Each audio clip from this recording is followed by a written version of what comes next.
High, আমি রাখি। আপনারা দেখছেন রাখির পৃথিবী। সুগন্ধ কার না প্রিয়? সুন্দর সুগন্ধ যে কাউকে আকৃষ্ট করে। পাশ থেকে সুগন্ধি মেখে কেউ হেঁটে গেলে একবার তাকে ঘুরে দেখবে সকলেই। অ্যালুমিনিয়াম সালফেট ও পটাশিয়াম সালফেট দিয়ে তৈরি প্রাকৃতিক লবণ ফিটকিরি। এর রাসায়নিক নাম পটাসালাম।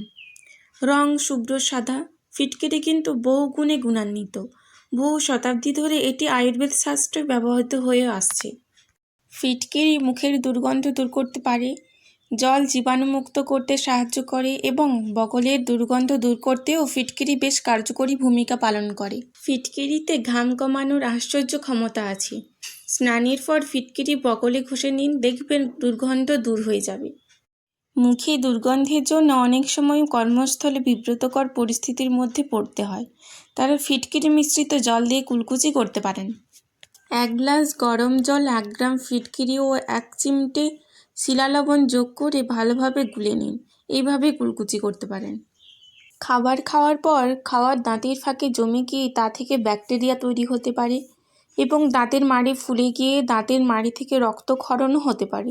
এই ধরনের সমস্যা ফিটকিরি সমাধান করতে পারে।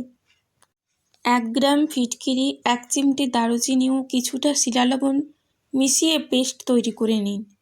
মাড়িতে আলতোভাবে ম্যাসাজ করুন, কুলকুচি করে জলটা ফেলে দিন। এর ফলে মুখের দুর্গন্ধ দূর হয় এবং দাঁতের মাড়িও সুস্থ থাকে। ফিটকিরি নাক দিয়ে রক্ত পড়াও বন্ধ করে।